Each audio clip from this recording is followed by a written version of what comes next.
वफाकी वज़ीर इत्तलात अता दाराड़ा का कहना है कि मीडिया पर फॉर्म 47 की बात करने वाले अदालतों से भाग जाते हैं। कौमी असम्बली में इज़हार ख्याल में उनका कहना था कि PTI ने सोशल मीडिया के ज़रिए इदारों के ख़िलाफ़ मुहिम शुरू की।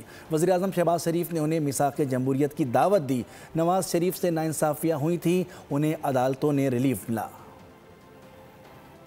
मीडिया पे बैठ के फॉर्म 47 करते हैं और अदालतों में जाते ये दौड़ लगा देते हैं। मेरे खिलाफ जो PTI का उम्मीदवार था वो 25 दफा कोर्ट से भाग चुका, एडजर्नमेंट्स ले चुका।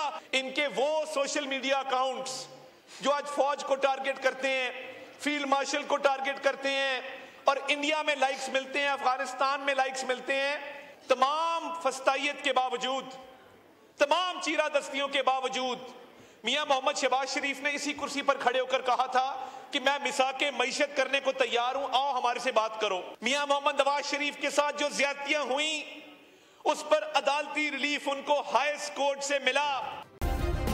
सब्सक्राइब करें और बेल दबाएं ताकि कोई खबर रह न जाए।